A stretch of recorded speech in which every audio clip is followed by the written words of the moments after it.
Okay, students, are you able to see the screen? Yes, ma'am. Yes, ma'am. Okay, if you have any problem regarding our previous topics, you can ask me.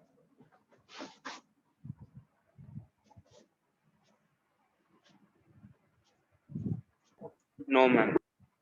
Ma'am Yes.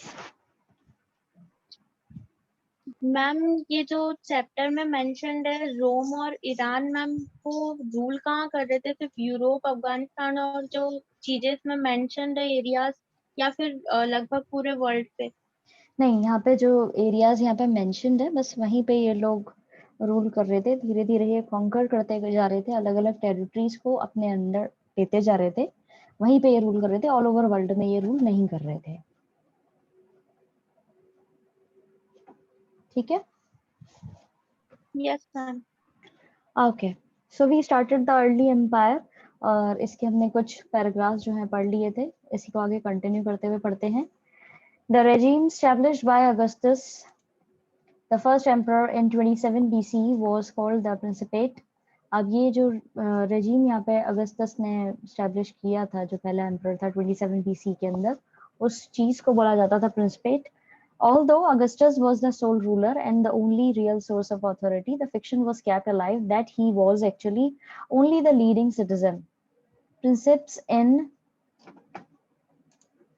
Latin, not the absolute ruler. अब भले ही इसको जिंदा रखा गया है, मतलब इसको as in जिंदा रखा गया है, इसकी जो बातें हैं उसको लिटरेचर के अंदर, फिक्शन के अंदर एज इन इसको रखा गया है लाइव, इसकी चीजों को। और वहां पे यही चीज बोली जाती कि एक लीडिंग सिटीजन के तौर पे था। ठीक है, he was the only leading citizen.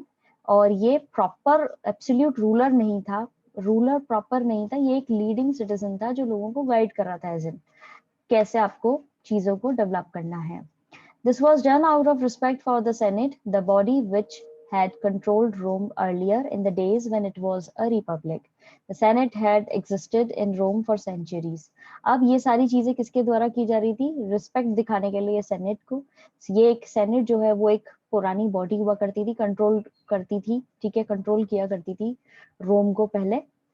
उन दिनों में इसको रिपब्लिक भी बोला जाता था। द सेनेट जो है वो एग्जिस्ट करती थी रोम की सेंचुरीज में। साथ में ही आपको ये प्रॉपर बताया गया है, एक्सप्लेन किया गया है कि क्या हुआ करता था senate. The Republic was a name for a regime in which the reality of power ले विद द सेनेट। रिपब्लिक जो उसको बोला जाता था, ये बेसिकली उस रेजिम के लिए था जो सेनेट हुआ करती थी, जो सारी पावर्स थी वो सेनेट के पास में हुआ करती थी। A body dominated by a small group of wealthy families. अब ये सेनेट क्या हुआ करता था? एक छोटा स्मॉल ग्रुप हुआ करता था अमीर फैमिलीज का, जिनको क्या बोला जाता था? Form the nobility. जो बनाते थे क्या था? नोबिलिटी बनाते थे। In practice the Republic represented the government of the nobility. और प्रैक्टिस के उसमें देखा जाए, प्रैक्टिकल उसमें देखा जाए, एस्पेक्ट से देखा जाए, तो ये रिपब्लिक जो है ये रिप्रेजेंट करता था सरकार को।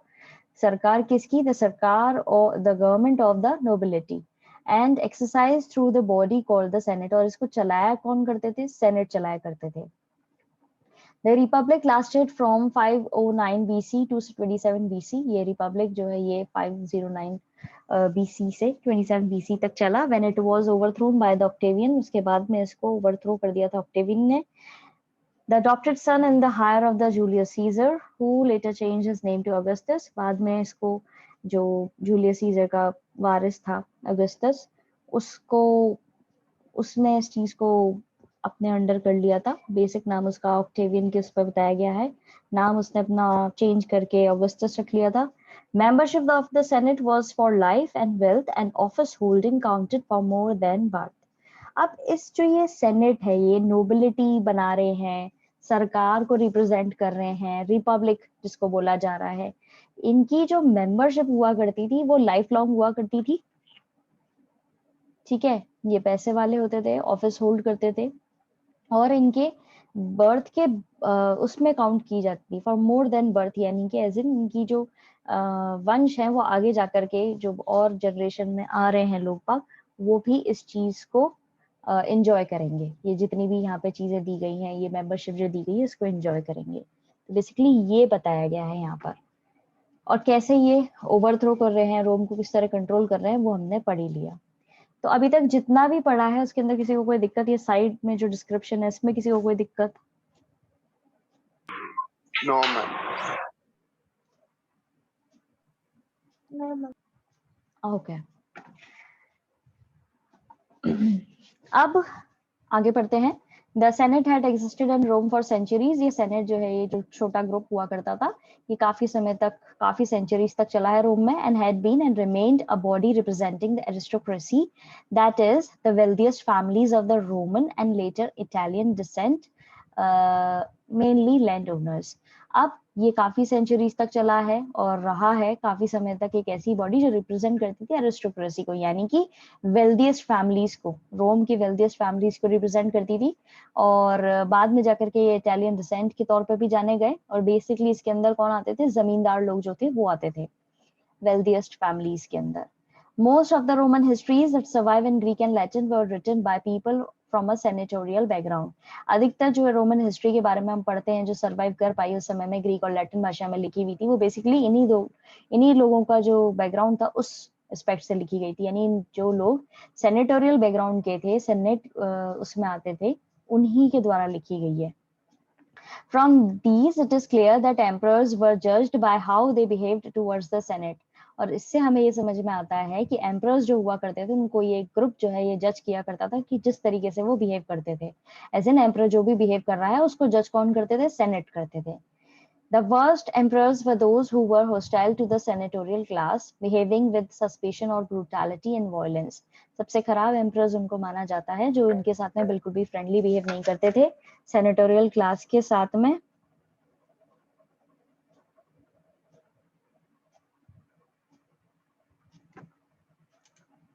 Wait a minute, students. Some of your fellow mate is facing problem. तो यहाँ पर जैसा कि मैंने आपको बताया कि बेसिकली लैंड ओनर्स जो थे वो आते थे इस कैटेगरी के अंदर। और वर्स्ट एम्परर्स उनको माना जाता था जो बिल्कुल भी सेनेटोरियल क्लास के साथ में फ्रेंडली बिहेव नहीं करते थे, या फिर वो बहुत ही सस्पिशियस रहते थे, या ब्रूटैलिटी यूज करते थे, क्रूअल होते थे, या बहुत ज्यादा वायलेंस यूज करते थे। Many senators yearned to go back to the days of the republic, but most must have realized that this was impossible. कई सारे सेनेटर्स जो थे उनकी इच्छा होती थी कि पुराने रिपब्लिक डेज जो है उसमें वापस वो दिन वापस आ जाए इनके, लेकिन अधिकतर ये रियलाइज कर चुके थे कि ये अब इम्पॉसिबल है। इस पैराग्राफ के अंदर किसी को कोई दिक्कत? No. Okay. A conscripted army is one which is forcibly recruited. Military service is compulsory for certain groups or categories of the population. ये वर्ड जो है इसको याद कर लीजिए। conscripted army क्या होती है? बेसिकली जबरदस्ती आर्मी के अंदर लोगों को भर्ती किया जाता है, मिलिट्री सर्विस के अंदर कंपलसरी होता है। पर्टिकुलर ग्रुप्स और कैटेगरीज जो है पॉपुलेशन की, उसमें से लोगों को उठा करके जबरदस्ती रिक्रूट करते हैं, अपॉइंट करते हैं, उसको बोलते हैं अ कॉन्स्क्रिप्टेड आर्मी। इस चीज को हम आने वाले पैराग्राफ के अंदर पढ़ेंगे। Next to the emperor and the senate, the other key institution of imperial rule was the army. Emperor और सेनेट के बाद में जो इंपॉर्टेंट इंस्टीट्यूशन आता था इंपीरियल रूल के अंदर वो होता था आर्मी का। Unlike the army of its rival in the Persian empire which was a conscripted army, the Romans had a paid professional army where soldiers had to put in a minimum 25 years of service. अब जो इनके rival थे Persian empire के अंदर, वहां पर तो क्या होता था? कॉन्स्क्रिप्टेड आर्मी होती थी। रोमन्स के अंदर क्या था? यहाँ पे पेड प्रोफेशनल आर्मी होती थी, यानी कि ये पैसे भी देते थे सोल्जर्स को, और उनको करीब 25 साल तक अपनी सर्विसेज देनी होती थी। यानी उनका टेन्योर जो था काम का वो 25 साल रखा गया था रोमन आर्मी जो थी उसके अंदर। और पर्शियन आर्मी जो थी, जो ईरान की थी, वहां पर कॉन्स्क्रिप्टेड आर्मी का कॉन्सेप्ट था। Indeed, the existence of a paid army was a distinctive feature of the Roman Empire. और जैसे ये बिल्कुल सही है कि ये पेड आर्मी जो थी उनका अपने आप में एक रोमन एम्पायर का डिफरेंट फीचर था। The army was the largest single organized body in the empire, 6 lakh by the 4th century. अब ये अपने आप में बहुत बड़ा ऑर्गेनाइज्ड बॉडी थी जिसके अंदर करीब 6 लाख लोग थे, ठीक है, 4th सेंचुरी तक। And it certainly had the power to determine the fate of emperors. और ऑब्वियस सी बात है कि जब इतनी आर्मी को ये मेंटेन कर रहे हैं तो ये एम्परर का फेट जो है, आने वाली चीजें जो है उसके फ्यूचर की, वो से पहले ही उसकी पार जो है उसको डिटरमाइन कर लेंगे अच्छे से कि भाई हाँ ये आगे जाकर के जीतेगा किसी वॉर में या नहीं जीतेगा। अब जैसे कि आज के जमाने के अंदर अपन किसी भी देश जो है उसको उसका एक प्रॉपर एनालिसिस कैसे करते हैं कि कितनी उसके पास में आर्मी है, कितनी उसके पास में न्यूक्लियर वेपन्स हैं, कितनी टेक्नोलॉजी है, कितने डेवलपमेंट है, किस किस फील्ड में है, कितने वो एडवांस्ड उसमें चल रहे हैं। उन सारी चीजों को देखते हुए अपन एक तरीके से एनालिसिस करते हैं कि हाँ ये देश जो है इतना डेवलप्ड है और ये जो है ये कम डेवलप्ड है। ठीक है, तो उस जमाने के अंदर भी यही क्राइटेरिया था, बस थोड़ा डिफरेंट था। वो लोग आर्मी का जो साइज होता था उससे ये आकलन करते थे। समझ में आया अभी तक किसी को कोई दिक्कत? No, ma'am. Okay, the soldiers would constantly agitate for better wages and service conditions। भले ही रोमन एम्पायर जो है वो कॉन्स्क्रिप्टेड आर्मी वाला कॉन्सेप्ट नहीं लेके चल रहे थे, वो पेड वाला लेके चल रहे थे, फिर भी यहाँ पर लगातार जितने भी सोल्जर्स थे वो लगातार अपना गुस्सा जाहिर करते थे कि उनको और अच्छी तनख्वाह मिलनी चाहिए और अच्छी सर्विस कंडीशंस मिलनी चाहिए। These agitations often took the form of mutinies if the soldiers felt let down by their generals or even the emperors। और इसी तरह की ये जो चीजें थी यहाँ पर, कई बार यही जो गुस्सा था ये आगे जाकर के म्यूटनीज जो है उनमें कन्वर्ट हो जाता था, एज इन वहां पर उसकी बगावत हो जाती थी।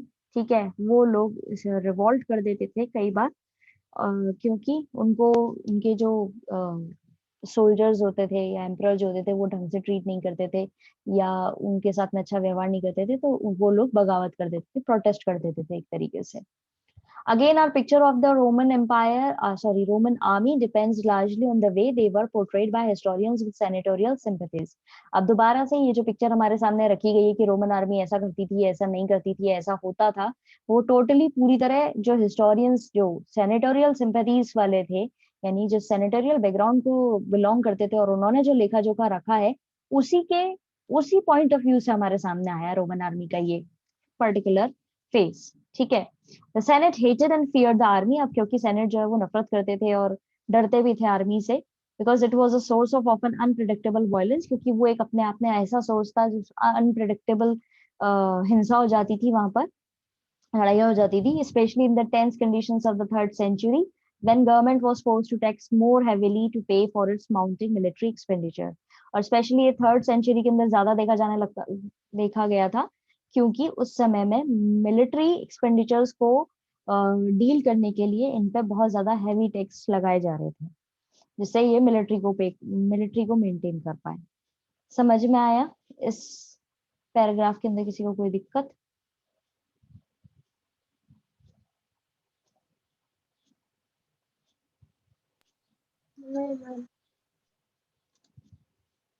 Okay, so there is a picture, यहाँ पे एक पिक्चर दी हुई है, shops in Forum Julium Rome. This piazza with columns was built after 51 BCE to enlarge the older Roman Forum। अब ये बेसिक क्या है, यहाँ पर शॉप्स जो है इस फोरम के अंदर आपको देखने को मिल रही है, पुराना स्ट्रक्चर है जो बनाया गया था 51 BCE के अंदर, यहाँ पे रोमन फोरम को एनलार्ज करने के लिए, बड़ा करने के लिए। To sum up, the emperor, aristocracy and the army were the three main players in the political history of the empire। अगर अपन कंक्लूजन एक तरीके से निकालें, सम अप करें पूरे चीज को, तो एम्परर, एरिस्टोक्रेसी और आर्मी जो है वो 3 मेन प्लेयर्स हुआ करते थे उस एम्पायर के। The success of individual emperors depended on their control of their army, and when the armies were divided, the result usually was civil war। अब किसी भी एम्परर की सक्सेस किस पे डिपेंड करती है कि उसका कितना कंट्रोल है उसकी आर्मी पे। अब जब ये आर्मीज डिवाइड हो जाती थी तो उसकी वजह से सिविल वॉर होता था। सिविल वॉर का एक्सप्लेनेशन यहाँ पे दिया हुआ है। Civil war refers to armed struggles for power within the same country in contrast to conflicts between the different countries। Civil war basically उस वॉर को कहा जाता है जो कंट्री के अंदर ही आपस में अलग अलग गुटों के अंदर लड़ाइयाँ होने लग जाती हैं पावर को लेकर के, और दूसरे जो कॉन्फ्लिक्ट हैं दूसरे देशों से उसको लेकर के नहीं, अंदर जो अंदरूनी दिक्कतें होती हैं उसको बोलते हैं सिविल वॉर। ये बिल्कुल डिफरेंट होता है उन कॉन्फ्लिक्ट्स, उन लड़ाइयों से जो दूसरे देशों के बीच में होती है, एक देश से दूसरे देश के बीच में जो होती है। except for one notorious year, 69 CE, when 4 emperors mounted the throne in quick succession. The first 2 centuries were on the whole free from civil war and in this sense relatively stable. अब एक ऐसा year भी गया था जब 4 emperors जो थे उन्होंने अपने आप को क्विक सक्सेशन हुआ था, यानी एक के बाद एक वो बैठते जा रहे थे, मतलब ताकत पलट हो रहा था बार बार, ठीक है।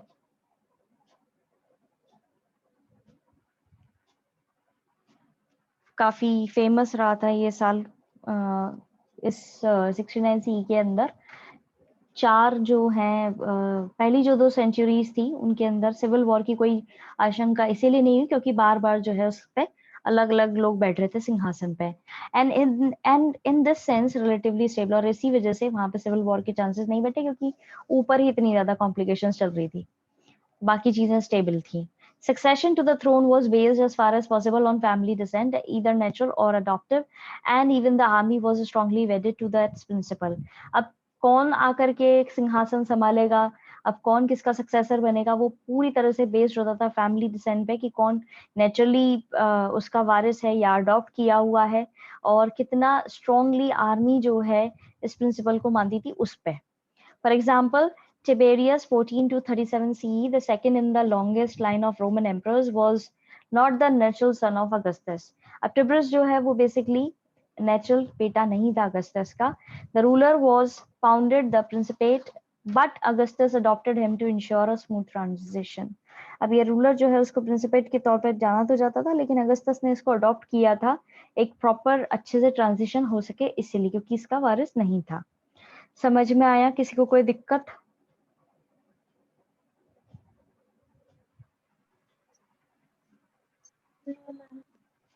External warfare was also much less common in the first 2 centuries. अब बाहर से जो लड़ाइयाँ हो रही थी वो भी इतनी लेस कॉमन थी, पहली 2 सेंचुरीज के अंदर इतनी ज्यादा कॉमन नहीं थी, यानी कि फ्रीक्वेंटली वॉर नहीं हो रहे थे। The empire inherited by the Tiberius from Augustus was already so vast that the further expansion was felt to be unnecessary.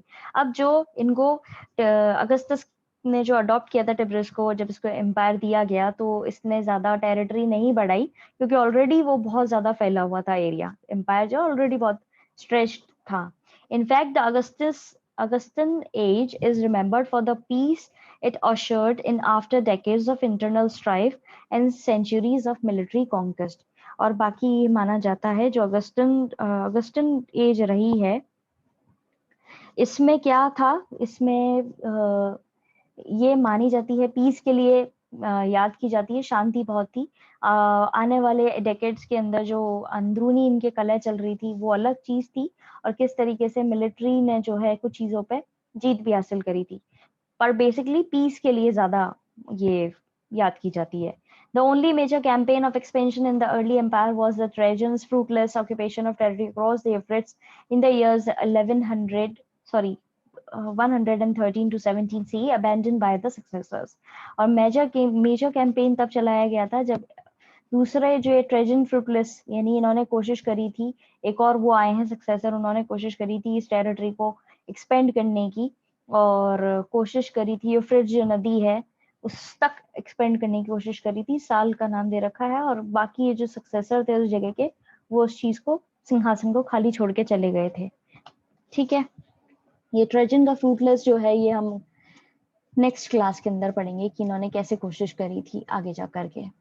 अभी तक किसी को कोई दिक्कत आई है तो आप पूछ सकते हैं। No, ma'am. Okay, so that's it for today. Please conjure up your problems related to this chapter. We'll discuss all of your problems in tomorrow's session.